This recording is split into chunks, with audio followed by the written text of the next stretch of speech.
아들은 오자마자 제가 해놓은 전을 집어먹으며 말했습니다. 맛있는데요, 어머니? 이거 많이 하셨죠? 내일 갈 때 좀 싸주세요. 그래, 알았다. 그리고 저희 어머니가 주신 김장김치랑 물김치 다 먹었거든요. 그것도 좀 부탁해요. 벌써 다 먹었다고. 그게 얼마나 된다고요?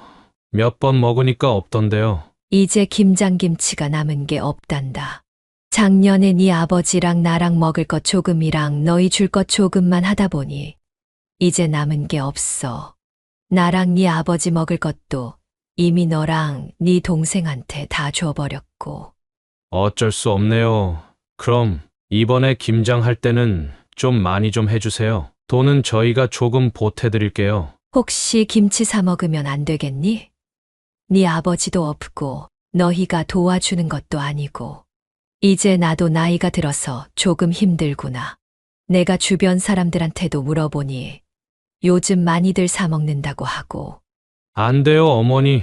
제가 어머니 김치밖에 안 먹는 거 아시면서 그러신다. 뭐가 문제예요? 주변에 어머니 친구분들 좀 불러서 하면 되잖아요. 사 먹는 김치는 비싸기만 하고 맛이 없단 말이에요. 저는 그런 아들에게 아무 말도 하지 못했어요. 얼마 뒤 딸내가 도착했습니다. 저는 점심상을 차렸고 아들네와 딸네와 함께 밥을 먹기 시작했어요. 딸은 밥을 먹으며 저에게 말했습니다. 엄마, 나 좋은 소식이 있어. 좋은 소식. 뭔데? 나 임신했어. 좋지? 대박이지. 임신. 응. 계획한 건 아니었는데 이렇게 가지게 됐으니 축복이라 생각해야지. 엄마, 아기 좋아하잖아. 나 아기 낳으면 엄마한테 자주 데려올게. 엄마가 많이 봐줄 거지? 그 말을 들은 저는 표정 관리가 되지 않았어요. 딸 아이가 아이를 가졌다는 말에 당연히 기뻐해야만 하는데 저는 벌써부터 새로운 손주를 봐줘야만 한다는 압박감에 걱정부터 들기 시작했습니다. 엄마, 왜 그래? 기분 안 좋아? 아니다. 속이 좀 안 좋아서 그래. 축하한다. 우리 집에 새로운 식구가 생기겠구나. 저는 억지로 딸에게 웃음을 지으며 말해 주었습니다. 이게 어떻게 된 일일까요? 지금 아들과 딸이 김장해달라 손주 봐달라 어머니에게 당연한 듯이 부탁을 하고 있는데요. 오늘은 아들과 딸의 끝도 없는 부탁에 결국 그들에게서 도망쳐버린 문양미님의 사연입니다. 과연 문양미님은 끝내 어떤 선택을 하게 되었을까요? 어떤 내용의 이야기일지 바로 들어보도록 하겠습니다. 안녕하세요. 저는 올해 69이 된 문향미라고 합니다. 수원에서 살고 있어요.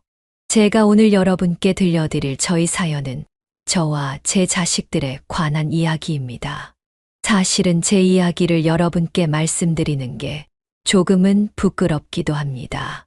제가 워낙 부족한 사람인지라 왠지 자식 교육을 잘 못한 것 같기도 하고 제가 아들과 딸에게 한 행동이 나이에 맞는 행동인지도 잘 모르겠더라고요. 하지만 여러분과 제 이야기를 공유하고 현명하신 여러분들의 조언을 들으면 제가 앞으로 더 잘 살 수 있을 것 같아 이렇게 용기를 냅니다. 부디 제 사연을 끝까지 들어주시고 제가 했던 행동이 정말 잘한 것이었는지, 그리고 앞으로는 어떻게 살아야 잘 살 수 있는 것인지 좋은 말씀 나눠주시면 정말 감사하겠습니다. 그럼 제 이야기 시작하겠습니다. 이야기를 먼저 시작하기 위해서는 저의 옛 이야기를 조금 해야 할 것 같습니다. 저는 굉장히 평범하게 자랐습니다.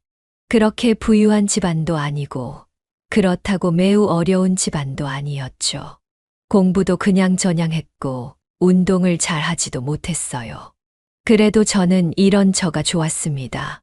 조용히 평범하게 지내는 게 제 인생 바램의 전부였죠.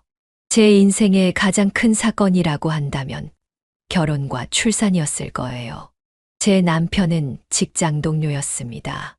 무역회사에서 남편은 저보다 3살 많은 다른 부서 직원이었고 저는 회계 담당 직원이었어요. 남편은 매번 영수증 처리를 도맡아서 저에게 가져왔습니다. 알고 보니 제가 마음에 들어서 일부러 영수증 처리를 자기가 맡은 것이었더라고요. 처음엔 저도 남편에게 아무런 감정이 들지 않았는데 매일같이 찾아와 얼굴을 보니 조금은 친숙해지더라고요. 그렇게 매일같이 오던 남편이 오지 않는 날은 서운하기까지 했습니다. 저도 모르게 남편을 기다리고 있더라고요. 평범한 제 삶에 찾아온 첫 설레임이었습니다. 그렇게 저희는 자연스레 연인으로 발전했고 서로를 사랑하게 되었습니다. 남편은 굉장히 성실한 사람이었어요. 그러다 보니 만나면서 저는 더욱더 남편에게 의지하게 되었고 연애 3년 차에 저희는 결혼을 하게 되었습니다. 정말 하나도 막힘없이 진행된 결혼식이었어요. 양가 부모님도 반대하지 않으셨습니다. 저희는 회사를 다니며 모은 돈으로 작은 집을 하나 얻었고 신혼 생활을 시작했습니다. 저는 계속해서 일을 하고 싶었기에 아이는 최대한 늦게 낳고 싶었어요. 하지만 제 바람과는 달리 첫째를 임신하게 되었습니다. 물론 축복이었고 기뻤지만 당시에는 여자가 임신을 하면 하고 있는 직업을 계속해서 하기가 어려운 분위기였어요. 회사 측에서도 눈치를 주었고 출산 휴가 따위는 전혀 없었죠. 한 번도 싸운 적 없던 남편과 처음으로 싸운 것도 그 이유였습니다. 저는 일을 계속하고 싶었는데 남편은 제가 집에서 주부 역할을 했으면 좋겠다고 말했어요. 그렇게 한창 싸우다가 저희는 합의를 보게 되었습니다. 첫째 아이가 조금 자라면 그때는 무슨 일이든 할 수 있게 해주기로요. 저 또한 그 정도면 괜찮다고 생각했고 승낙을 했습니다. 그렇게 임신 6개월 차에 저는 회사에서 나와 집에만 있게 되었어요.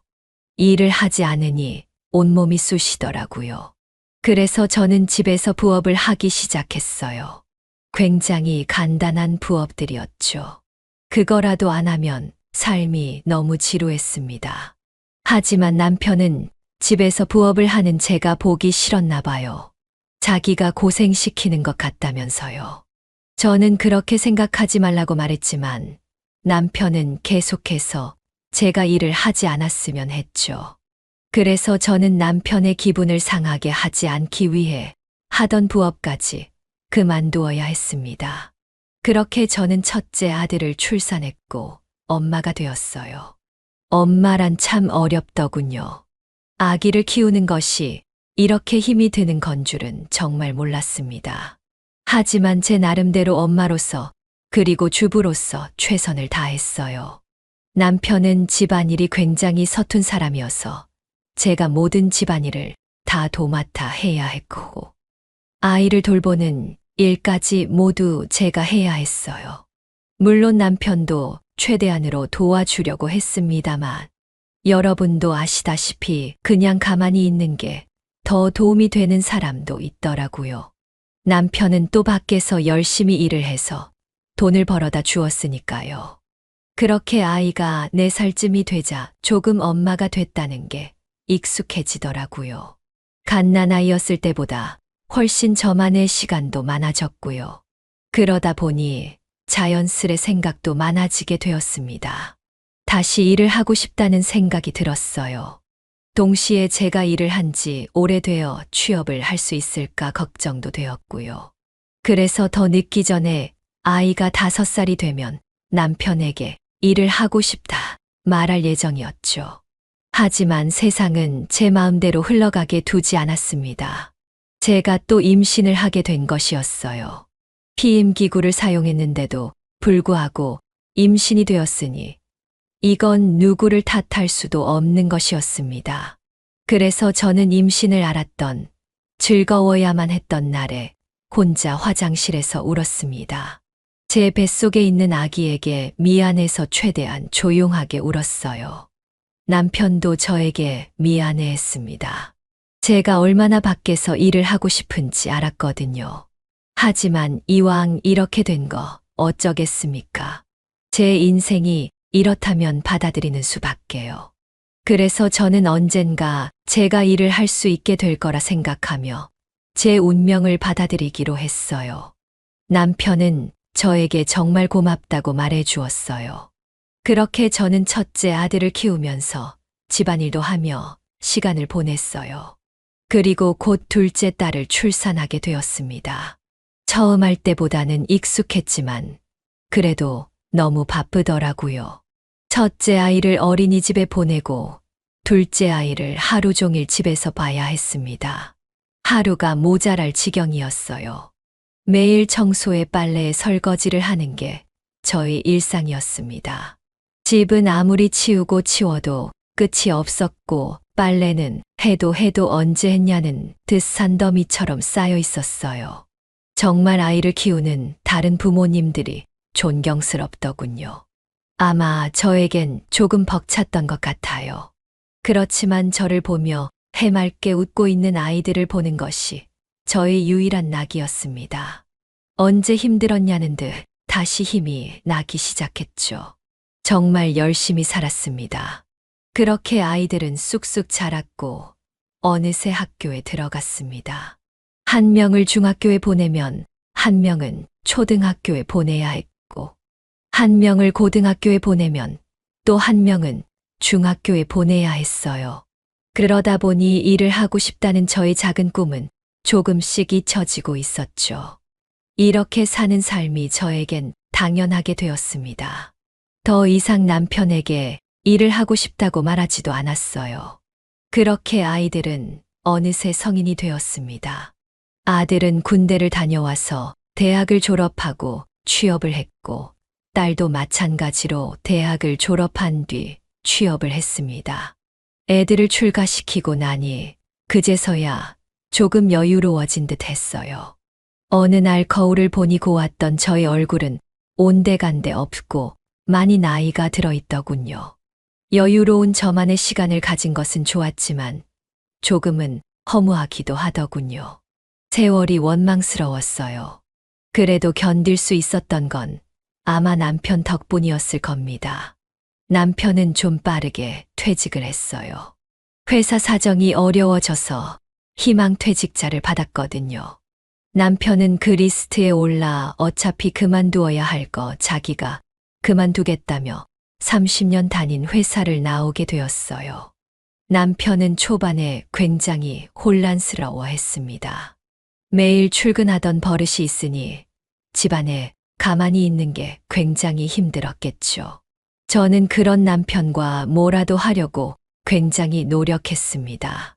같이 등산을 가기도 했고, 평소엔 마음 맞는 동네 주민들과 만나 식사도 했습니다. 남편은 근처 사는 친구들과 함께 놀더군요. 그러면서 조금은 괜찮아지나 했습니다. 하지만 남편은 하루가 무료한지 계속해서 아들과 딸을 집으로 불러들였어요.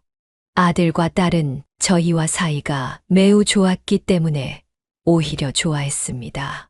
참으로 희한했죠. 다른 자식들은 부모가 부르면 귀찮아한다는데 저희 아이들은 오히려 기쁘게 와주었거든요. 물론 부모인 입장으로 이런 축복이 어딨겠냐마는 저희 사정은 조금 달랐어요. 이제야 집안일이 조금 줄었나 했는데 아이들이 오면 다시 집안일이 많아졌거든요. 반찬과 밥을 4인 가족에 맞게 준비를 해야 했고, 애들이 자고 간다고 하면 이부자리를 세탁해 깔아주어야 했어요. 청소는 물론이고요. 그렇다고 부모 보러 온다고 한 아이들을 가라고 할 수도 없고, 단지 저만의 고충이었습니다. 그리고 정이 많은 남편은 아이들이 갈 때마다 항상 저에게 많은 반찬을 싸주라고 시켰어요. 굶게 하면 안 된다면서요. 그래서 저는 아이들이 올 때마다 항상 전날에 반찬거리를 사서 하루 종일 반찬을 만들어야 했습니다. 아이들은 회사에 다니면서도 거진 일주일에 한 번씩은 집에 꼬박꼬박 왔어요. 또 저는 아들과 딸이 회사에서 겪는 온갖 사정을 다 들어주어야 했습니다. 그렇다고 자식들이 제 하루를 물어보는 건 것도 아니었어요. 저는 그저 묵묵하게 그들의 불만을 들어줄 수밖에 없었습니다. 또 항상 주말에 와서 제가 하고 싶거나 가고 싶은 것들을 못할 때가 많았어요. 제가 어딜 가고 싶어 해도 남편이 항상 애들 온다고 집밥을 꼭 먹여야 한다면서 억지를 부렸거든요. 이것도 일이라고 하다 보니 정말 지치더라고요. 그래도 저는 꾹 참고 좋은 게 좋은 것이라 생각하며 아이들에게 최선을 다해 주었습니다. 아이들이 결혼을 하면 제 상황이 더 나아질 거라 생각하면서요. 그렇게 시간이 지나고 아들과 딸은 모두 결혼을 하게 되었습니다. 저는 무척이나 기뻤어요. 아들이 이제 진정한 의미의 출가를 했기 때문이었죠. 물론 제 자식들이니 사랑하는 사람을 만나 행복을 찾아가는 것에 기쁜 것도 있었지만 이제야말로 저의 인생을 찾아갈 수 있을 것 같아서 이기도 했습니다. 하지만 이것 또한 제 오산이었어요. 딸과 아들은 저희와 더 붙어 있고 싶다며 저희 집 근처에 집을 구했고 이전보다 더 자주 저희 집에 오기 시작했어요. 아들네 부부는 맞벌이를 하느라 매번 손자를 저희 집에 맡겨두고 출근을 했습니다. 그럼 저와 남편은 하루 종일 손자를 먹여주고 재워주고 놀아줘야 했어요. 물론 그 행복함도 있었지만 저는 육아를 다시 하는 듯한 기분을 느꼈습니다. 매일 저녁 제가 저녁을 먹이고 재우면 그제서야 며느리나 아들이 와서 손자를 데리고 갔어요.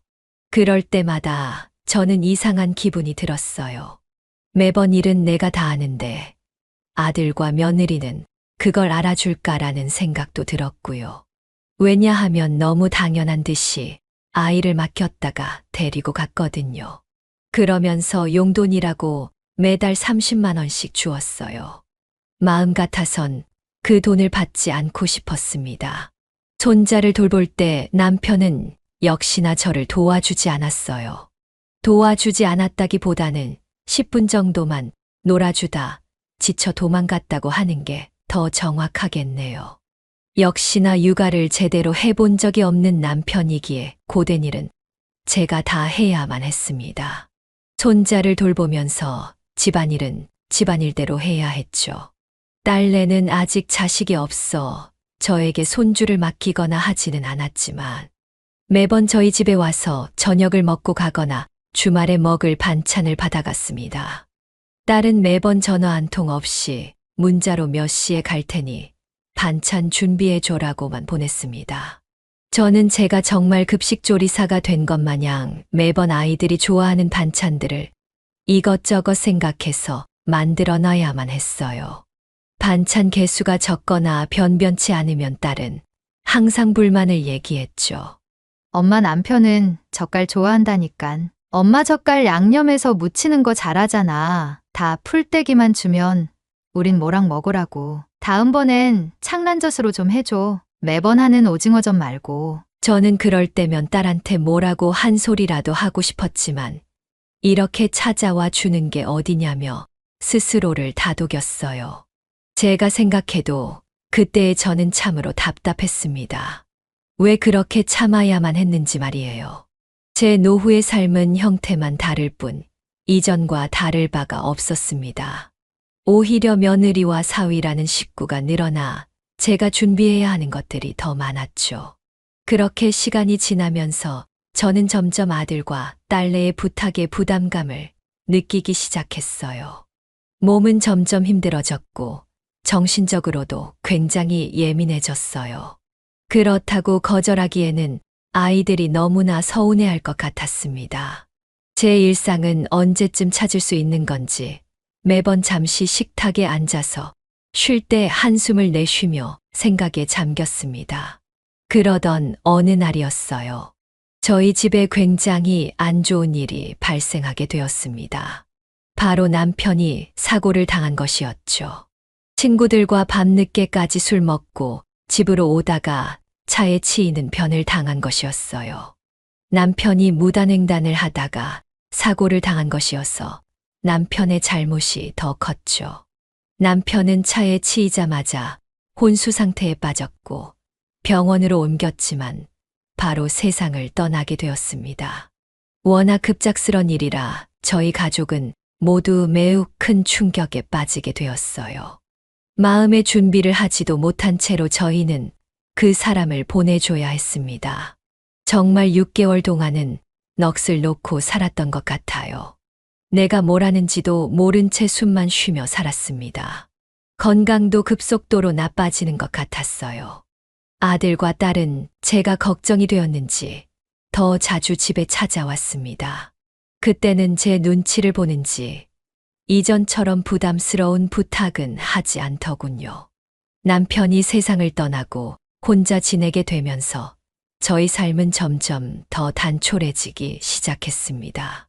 저 혼자 먹을 밥만 준비하면 됐으니 음식 양을 많이 할 필요도 없었고 빨래, 설거지, 청소 등도 이전보다 훨씬 양이 줄었어요.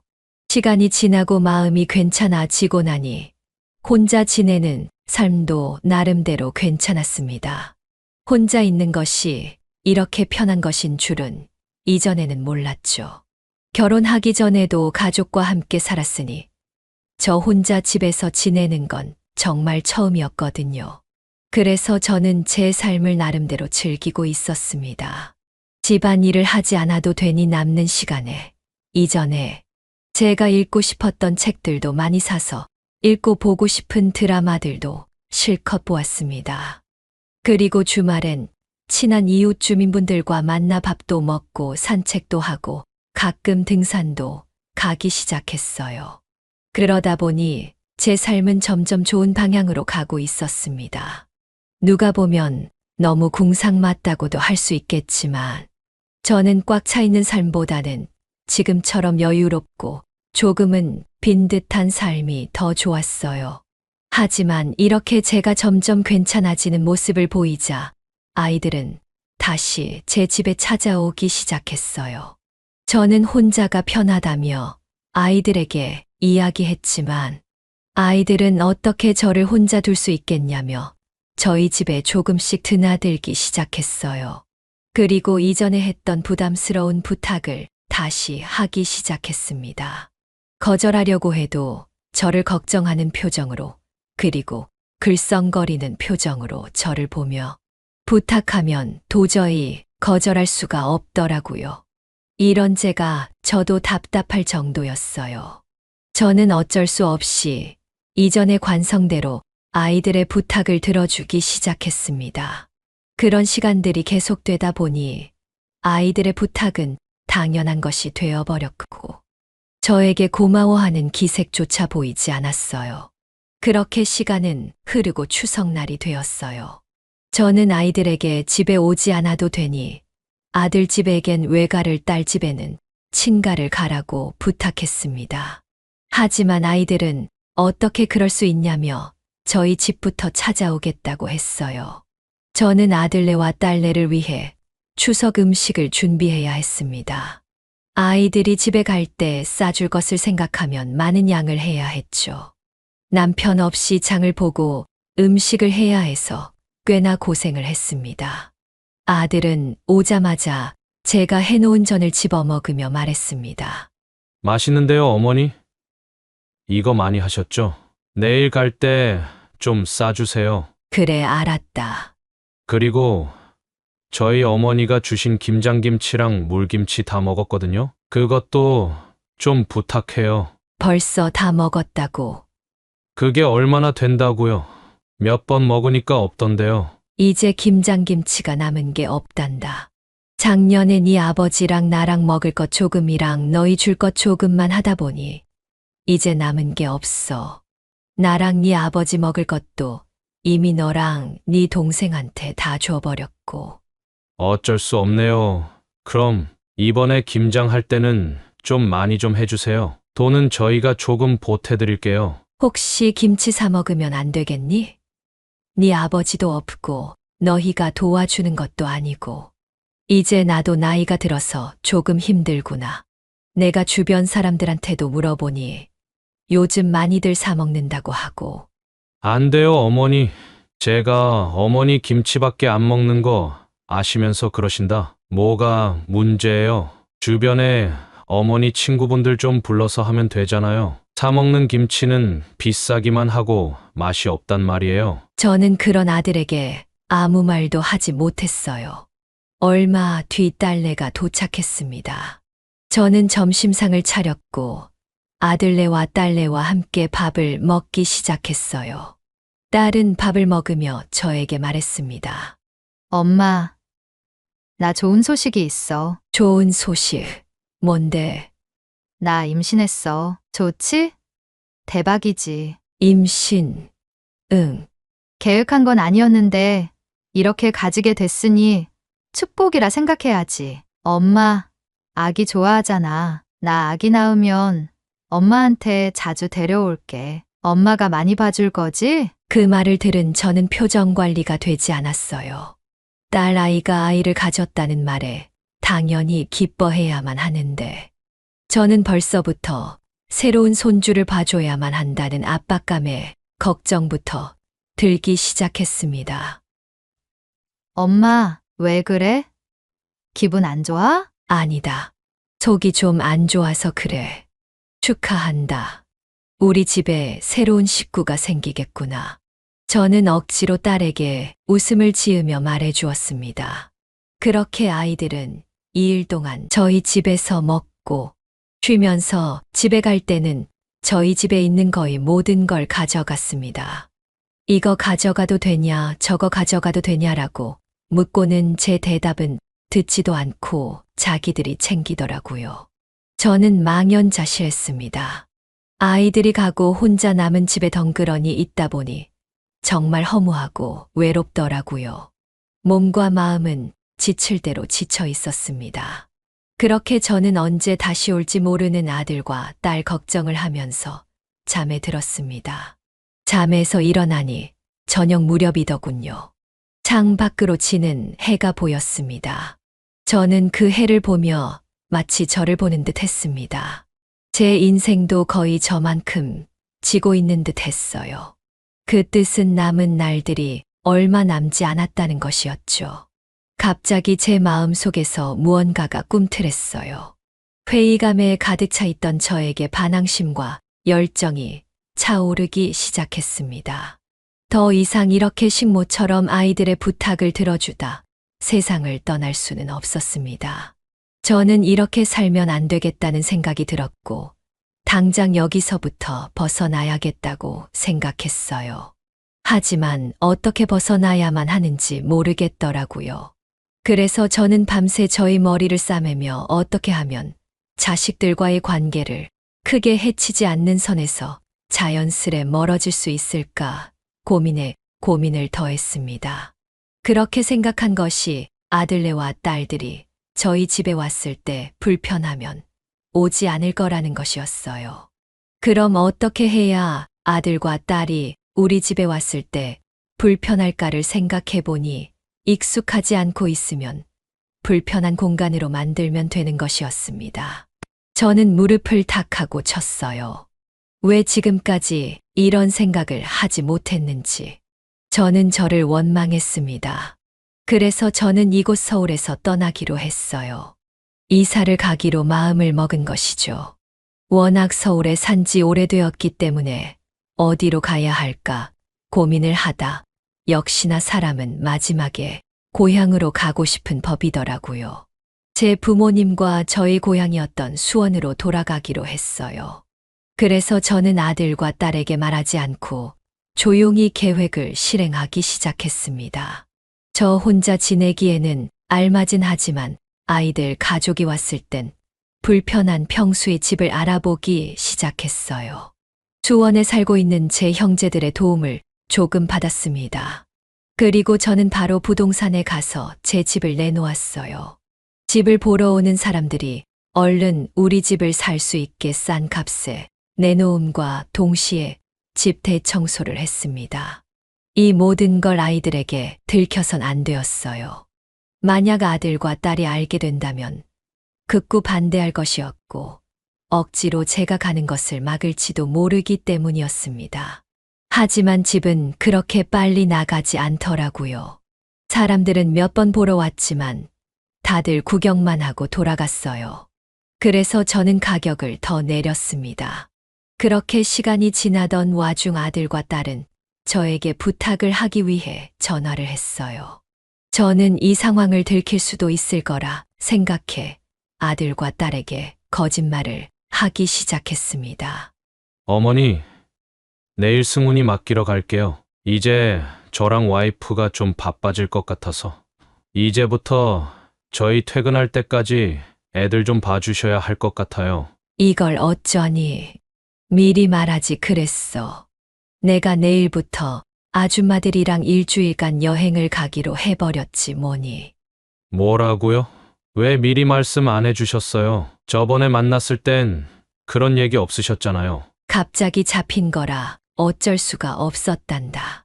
이번에만 너희들이 양해를 좀 해주련. 알겠어요. 그럼 일주일 뒤에는 무조건 시간 비워주셔야 해요. 고지어 딸도 저에게 전화를 했죠. 엄마, 나 내일 반찬 가지러 갈게. 이걸 어쩌니? 내가 내일부터 집에 없는데. 뭐? 어디가? 응. 친한 아줌마들하고 강원도에 가기로 했거든. 아, 그래? 얼마나 있다가 오는데? 한 일주일 뭐 무슨 강원대 그렇게 오래 있어. 나도 몰라. 아줌마들이 그렇게 잡았는데 어쩌니. 아, 뭐야. 엄마 반찬 없으면 또 시켜 먹어야 하잖아.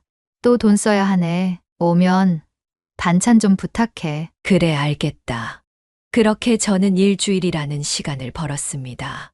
다행히 가격을 더 내리니 보러 오는 사람들이 많았고 그 중에 한 신혼부부가 저희 집을 사기로 했습니다. 저는 최대한 빨리 집을 팔아야겠다고 말했고 그 신혼부부도 급하게 집을 찾고 있던 터라 제 사정을 들어주었습니다. 그리고 저는 수원 화성 옆에 있는 제 고향집 근처의 작은 빌라 집을 알아보았습니다. 실제로 수원으로 내려가 집 몇 군데를 둘러보았고 그 중에서 채광이 잘 들고 15평 남짓 투룸이 가장 마음에 들더군요. 혼자 살기에는 딱 알맞아 보였습니다. 저는 부동산 중개인에게 고민 없이 바로 집을 계약하겠다고 했고 집을 사게 되었습니다. 그렇게 시간을 보내니 아들과 딸이 집에 오기까지 이틀이 남더라고요. 신혼부부가 저희 집에 들어오기까지는 시간이 좀 있었지만 저는 바로 그 집으로 이사를 하기 시작했습니다. 포장이사를 불러 짐을 옮겼고 지금의 집보다 가려는 집이 훨씬 좁았기 때문에 필요한 물건들만 챙겼습니다. 그리고 가지고 있던 것 중에 괜찮은 물건들은 중고로 팔았고 시간이 부족해 팔지 못한 물건들은 주변 이웃 주민들에게 나눠주었죠. 그렇게 아들과 딸이 오기 하루 전 저는 이사를 무사히 마칠 수 있었습니다. 정말 일주일 동안 한 번도 쉬지 않고 저만의 보금자리에 도착하니 기절할 것만 같더군요. 그래도 기분은 이전에 느껴보지 못했을 정도로 기뻤습니다. 저는 너무 기뻐 침대에 뛰어들어 이불 속으로 들어갔어요. 조금은 낯설었지만 정말 나만의 공간을 가졌다고 생각하니 너무나도 기뻤습니다. 하지만 한편으로는 걱정이 되었어요. 이 사실을 알면 아들과 딸이 어떤 반응을 보일지 눈에 훤했거든요. 하지만 어쩔 수 없었어요. 제가 가기로 한 길은 바로 제 자신이 정했기에 후회할 수는 없었거든요. 그렇게 저는 잠이 들었습니다. 일주일 동안 고생을 해서 그런지 아니면 마음이 편해서인지 최근 1년 동안 잔 것 중에 가장 깊은 잠에 들었어요. 일어나 보니 오전 11시더군요. 보통 아침 5시 혹은 6시에 일어나는데 이렇게 많이 잤다니 저도 믿기지 않았어요. 제 옆에 두었던 휴대폰을 보니 부재중 전화가 10통씩 와 있더라고요. 아들과 딸에게서요. 저는 순간 어찌해야 될지 몰랐지만 다시 마음을 다 잡았어요. 그리고 아들과 딸에게 문자를 보냈습니다. 아들과 딸은 제가 이사했다는 소식을 듣고 굉장한 충격을 받은 듯 했어요. 얼마 지나지 않아 아들과 딸은 시간을 맞춰 제가 살고 있는 수원집으로 오게 되었습니다. 초인종이 울렸고 문을 여니 아들과 딸이 서 있었고 그들의 표정은 정말 복잡해 보였습니다. 문을 열자마자 둘은 아무 말 없이 신경질적으로 신발을 벗더니 바로 거실로 들어왔어요. 그리고는 성큼성큼 다른 방으로 들어갔다 나왔다 하며 여기저기 둘러보더군요. 저는 아무 말 없이 거실에 있는 소파에 앉아 있었습니다. 집을 다 둘러보았는지 아들과 딸은 제가 있는 거실로 와 앉았습니다. 아들은 한숨을 크게 내쉬더니 잠시 진정하고는 저에게 침착한 말로 물었습니다. 어머니, 왜 여기로 오신 거예요? 돈이 모자르세요? 아무리 이해해 보려고 해도 이해가 안 되네요. 그리고 어떻게 저희한테 아무 말도 없이 이사를 하실 수 있으세요? 맞아, 엄마. 이건 진짜 우리를 무시한 처사야. 우리가 뭐 잘못하기라도 했어? 부동산이랑 이사한 사람한테 물어봤더니 진짜 옛날부터 집을 팔려고 했다고 하더만 왜 우리한테 거짓말을 한 거야? 저는 그 둘의 질문 공세에 눈을 질끈 감았습니다. 그리고 숨을 깊게 들이마시고는 아들과 딸을 뚫어지게 쳐다보았어요. 저는 이제 사실을 말할 때라고 생각했어요. 사실이라기보다는 저의 진심이라고 하는 게 옳은 표현이겠죠. 사실 내가 여기 온 이유는 이제 내 인생을 살기 위해서야. 이제 나는 나 홀로 여기서 나만의 인생을 살 거야. 아들과 딸은 제 이야기를 듣고 어리둥절한지 서로를 쳐다보았어요. 저는 신경 쓰지 않고 제 이야기를 계속했습니다. 지금까지 나는 혼자 살아본 적이 없단다. 어렸을 적에는 부모님이랑 살았고 성인이 되고 나서는 결혼하고 너희를 낳았으니 이제야 정말 혼자가 된 거란다. 너희도 알다시피 나는 지금까지 가족을 위해 내 인생을 바쳤다. 너희가 잘 자랄 수 있게 엄마 된 입장으로서 최선을 다했어. 하지만 문양미라는 내 인생을 위해 산 적은 한 번도 없어. 나는 나한테 너무 미안해. 나는 이제 내 인생을 살고 싶어. 그리곤 잠시 우리 사이에 정적이 흘렀습니다. 아들은 고개를 떨구었고 딸은 창밖을 바라보았습니다. 곧 아들이 입을 떼더군요. 저희가 어머니한테 뭘 했길래 그렇게 억울하세요? 저희는 어머니가 혼자 계신 것이 걱정돼서 찾아온 건데 어떻게 그렇게 말씀하실 수 있으세요? 그 말을 들은 저희는 이제 어떻게 해야 해요? 어머니, 찾아오지 말아야 해요? 맞아. 엄마? 그게 뭐야? 그럼 전에 말하지 그랬어. 우리가 싫다고. 나는 지금 너무 기가 막혀서 말이 안 나올 지경이야. 그럼 그 전까지 엄마가 우리에게 보여줬던 행동은 다 거짓이었던 거야? 맞아? 그런 거야? 그렇게 우리가 싫었는데 지금까지 어떻게 참은 거야? 나는 지금 이 상황을 어떻게 받아들여야 할지 모르겠어. 아니야. 그런 게 아니란다. 나는 평생토록 너희들을 사랑할 거야. 하지만 나를 사랑하지 않고 어떻게 너희들을 사랑하겠니? 내가 지금까지 살아온 삶들을 봤을 때 나는 나를 사랑하기가 힘든 삶이었어.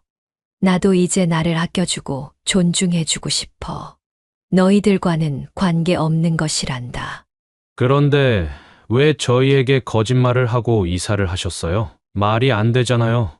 그건 내가 하는 행동이 너희들에게 다르게 받아들여질 것 같아서 그런 거야.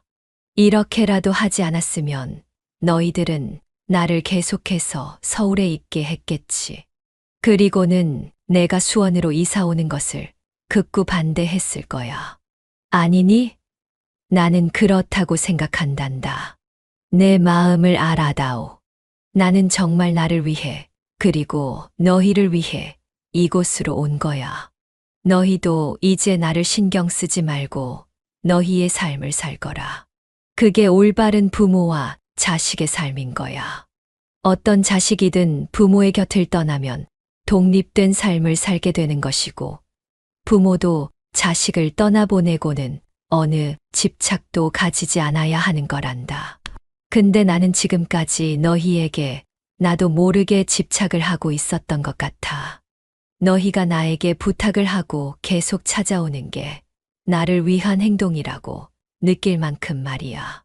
나도 사실은 너희가 나에게 부담스러운 부탁을 하는 것이 싫으면서 한편으로는 나를 필요로 한다는 사실에 집착하고 있었던 거야. 하지만 이제는 아니란다. 나는 그 집착에서 벗어나 나만의 인생을 다시 찾아가고 싶어. 그러니 너희도 나를 존중해 주길 바란다.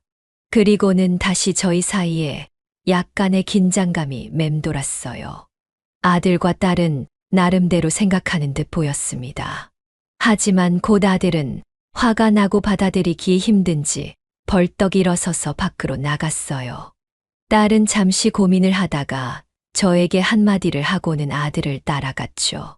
그래도 그랬으면 안 됐어, 엄마. 우리를 믿지 못한 거 아니야. 그 한마디는 저희 어딘가를 강하게 때리는 듯한 말이었습니다.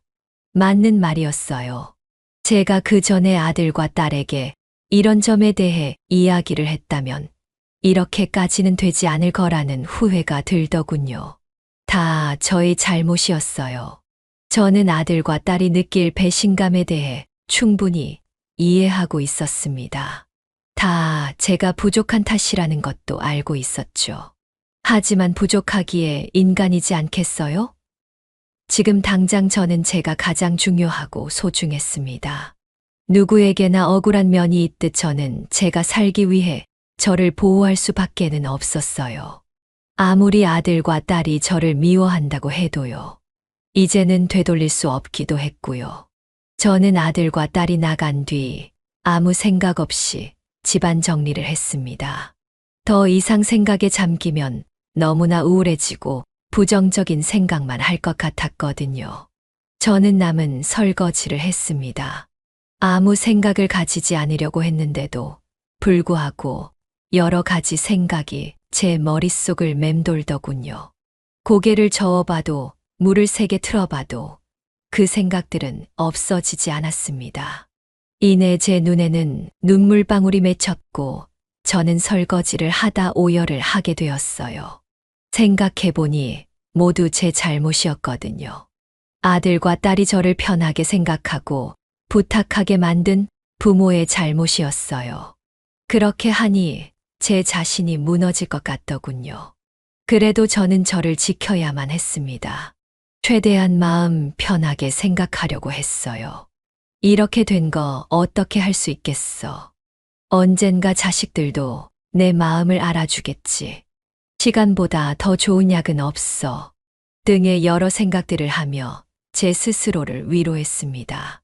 그렇게 며칠이 지나니 그나마 제 마음이 괜찮아지더군요. 아들과 딸이 원망스런 표정으로 저를 보며 이야기했던 것이 가끔 생각났지만 제가 감당해야 할 것이었어요. 저는 그런 마음을 억누르고 또 억누른 채 제가 정말로 원했던 삶을 영위하기 위해 밖으로 나섰습니다. 너무 오랜만에 온 수원이라 제 연고라고는 저희 형제자매들 밖에 없었어요. 저는 제가 제일 좋아하는 친언니에게 연락을 했고 친언니는 저의 이야기를 듣고 제 편을 들어주었어요. 그리고 조만간 보자고 말했죠. 며칠 뒤 저를 본 친언니는 저를 다짜고짜 자기 친구들에게 데려갔습니다.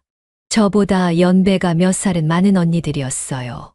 제 사정을 묻는 언니들에게 지금까지 있었던 저의 이야기들을 빠짐없이 말해 주었습니다. 그러자 언니들은 제 이야기를 듣고 막 웃는 게 아니겠어요. 저는 너무나 어이가 없고 어떻게 해야 할지 모르겠더라고요. 하지만 언니들이 웃은 이유는 제가 생각한 이유와는 많이 달랐어요. 알고 보니 언니들은 제가 겪은 일보다 훨씬 심한 일을 겪었던 것이었어요.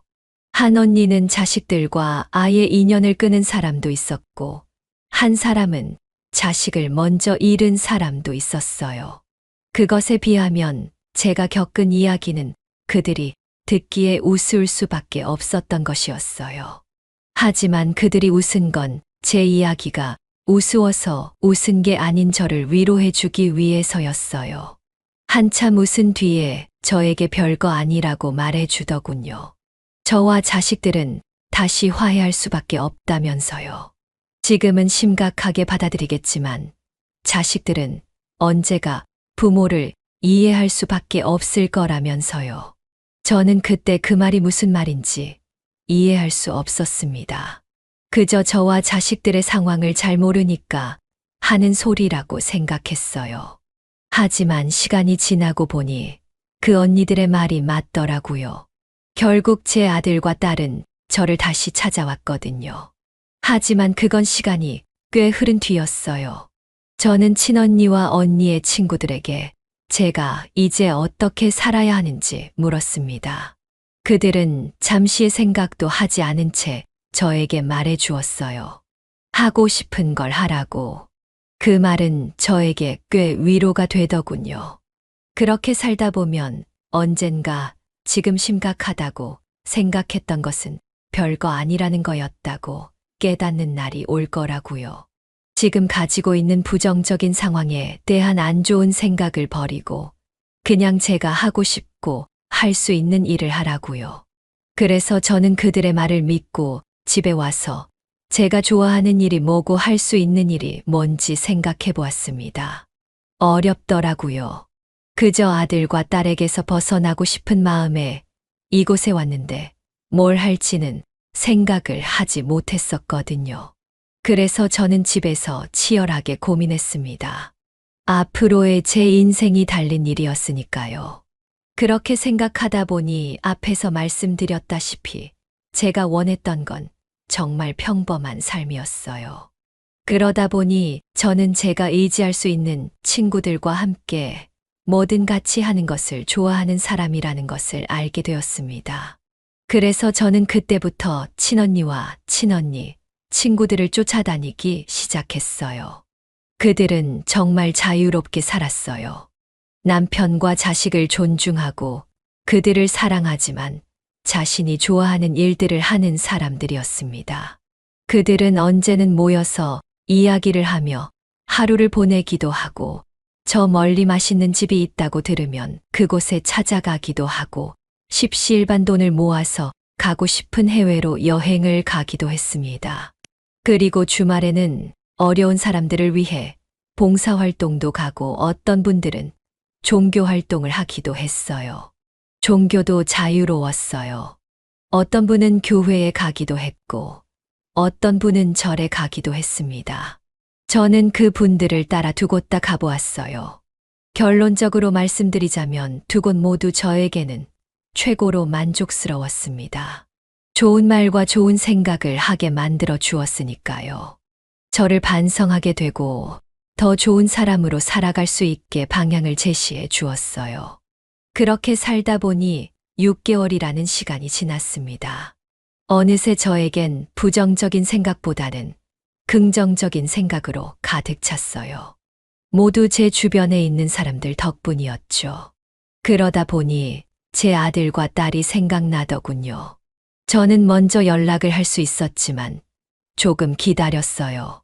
왜냐하면 아들과 딸이 먼저 깨달음을 얻고 길이 열려야 저와 소통할 수 있다고 믿었거든요. 제가 아무리 먼저 알았다고 해서 아들과 딸에게 제 뜻을 전한다면 그것은 일방적일 수밖에 없었습니다. 그래서 저는 아들과 딸이 보고 싶었더라도 꾹 참았어요. 그러다 보니 역시나 다를까 아들과 딸이 다시 저를 찾아왔습니다. 초인종이 울렸고 저는 문을 열었습니다. 아들과 딸이 서 있었어요. 그들의 표정은 이전에 저를 찾아왔던 표정과는 사뭇 다른 표정이었어요. 저는 아무 말 없이 거실로 와서 자리에 앉았고 그 둘도 제 맞은편에 앉았습니다. 잠시 정적이 흘렀고 아들은 입을 열어 이야기했어요.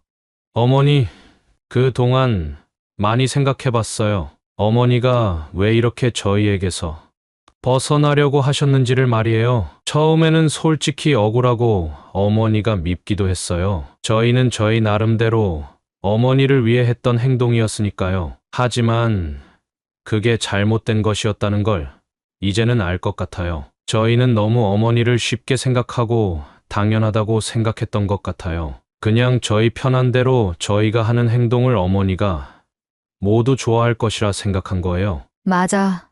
엄마, 미안해. 나는 엄마가 얼마나 힘든지에 대해서 아무것도 생각해 본 적이 없어. 그냥 엄마가 어렸을 때부터 우릴 위해 뭔가를 했으니까 당연히 나이 들어서도 그래야 한다고 생각한 거야. 근데 이제 내가 애를 가지고 난이 알 것 같아. 아무리 엄마여도 힘든 건 힘든 거라는 걸. 저는 둘의 그 이야기를 듣고 고개를 숙였습니다. 지금까지 참아왔던 서글픈 감정이 가슴을 툭툭 치기 시작했어요. 그리고 제 옷에 눈물이 떨어지기 시작했습니다. 아무리 참으려 해도 참을 수 있는 감정이 아니었어요. 저는 아이들에게 너무 고마웠습니다. 정말 한참을 울었던 것 같아요. 그리고 아들과 딸에게 말했어요. 그렇게 말해줘서 너무 고맙구나. 그리고 너무 미안해. 나도 엄마가 처음이라 너희에게 잘해주지 못했어. 나는 엄마 실격이야. 어머니, 무슨 말씀이세요? 어머니는 제가 최고로 존경하는 사람이에요. 맞아. 엄마, 나는 엄마가 세상에서 가장 위대하다고 생각해. 다 우리 잘못이야. 그렇게 저희 셋은 서로를 껴안으며 서로를 위로해 주었습니다. 더 이상 아무 말도 필요하지 않았어요. 그렇게 저희는 한참을 울고 나서 오랜만에 함께 저녁 식사를 하게 되었습니다. 저는 적은 반찬과 있는 재료들로 음식을 만들었고 부족한 반찬임에도 불구하고 아들과 딸은 맛있게 먹어주었어요. 가족끼리 함께 밥을 먹는 게 이렇게 따뜻하고 좋은 일이라고는 이전에는 생각도 못했습니다. 당연한 일이었으니까요.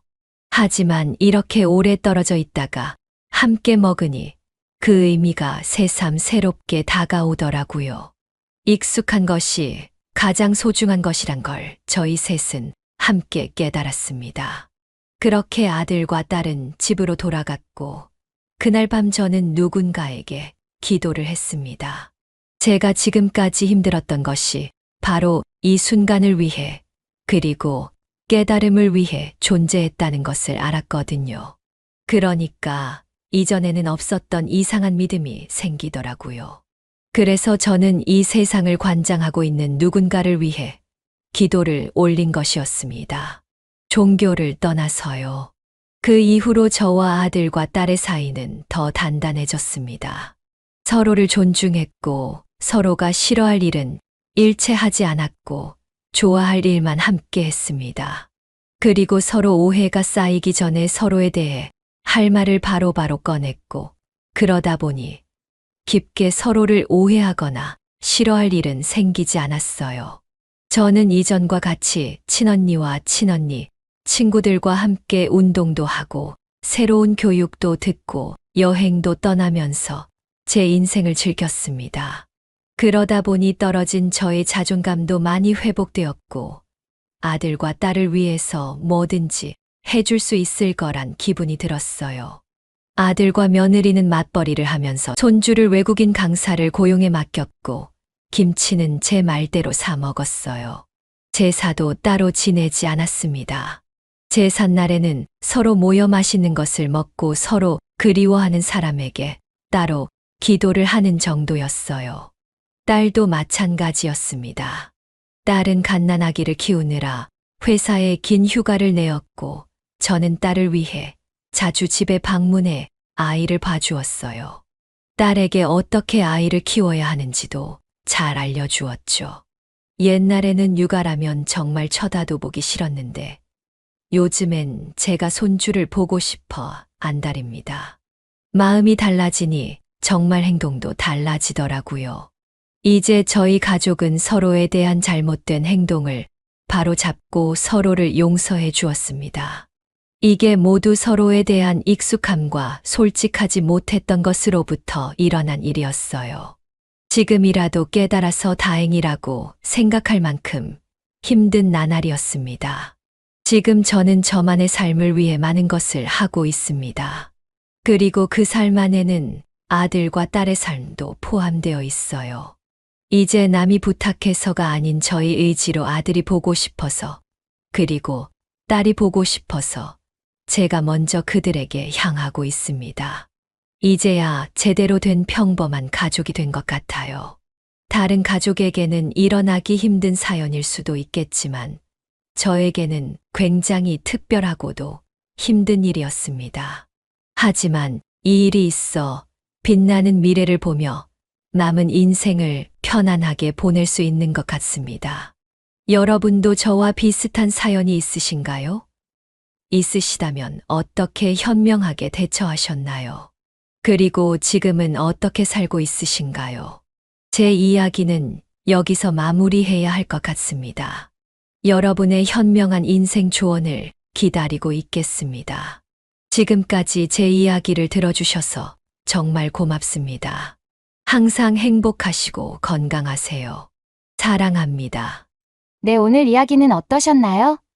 오늘 이야기를 듣고 어떻게 생각하시는지 어머님, 아버님의 생각을 댓글로 공유해주세요. 저는 또 다른 사연으로 찾아뵙겠습니다. 좋아요, 구독, 알람 설정을 통해 앞으로도 따뜻한 정을 나눌 수 있게 함께 해주세요. 어머님, 아버님의 삶의 지혜와 경험을 나눌 수 있는 통로가 되겠습니다. 오늘도 인생을 바꾸는 관점을 통해 사연을 들어주셔서 감사합니다.